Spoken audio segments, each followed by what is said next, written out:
ഉണ്ടാക്കുന്ന ഫുഡിന്റെ ടേസ്റ്റ് കൊണ്ട് ഒരു ഷെഫായിട്ടുള്ള ആള് അവളോട് ഒരു വലിയ റെസ്റ്റോറന്റിലേക്ക് ഷെഫ് ആവാൻ ക്ഷണിക്കുന്നു. അവൾക്ക് അങ്ങോട്ട് പോകാൻ താല്പര്യമില്ലെങ്കിൽ പോലും അവളുടെ കഷ്ടപ്പാട് കാരണം അവൾ അങ്ങോട്ടേക്ക് ചെല്ലുന്നു. ആ ഒരു റെസ്റ്റോറന്റ് ആണെങ്കിൽ വലിയൊരു പ്രൊഫഷണൽ ഷെഫിന്റേതാണ്.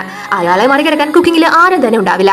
അങ്ങനെ ഹീറോയിൻ അവിടെ എത്തുമ്പോൾ അവൾക്ക് അയാൾ ഒരു ടെസ്റ്റ് വെക്കുന്നു. ഇവള് മാത്രമല്ല വേറൊരു പയ്യനും കൂടി ആ ഒരു കോമ്പറ്റീഷനിലുണ്ട്.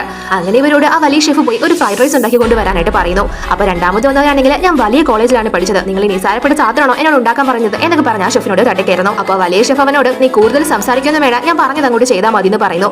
അങ്ങനെ രണ്ടുപേരും അവർക്ക് ആവശ്യമായിട്ടുള്ള സാധനങ്ങൾ എല്ലാം എടുത്ത് കുക്ക് ചെയ്യാനായിട്ട് തുടങ്ങുന്നു. ഹീറോയിൻ ആണെങ്കിൽ അവളേതായിട്ടുള്ള സാധാരണ രീതിയിൽ കുക്ക് ചെയ്യുമ്പോൾ മറ്റവനാണെങ്കിൽ ഭയങ്കര സ്റ്റൈലിൽ അവൻ പഠിച്ച രീതി പകർത്തി വെക്കാണ്. അവസാനം രണ്ടുപേരുടെയും ആ ഒരു ഡിഷ് ആ വലിയ ഷെഫിന്റെ മുന്നിൽ കൊണ്ടുപോയി വെക്കുന്നു.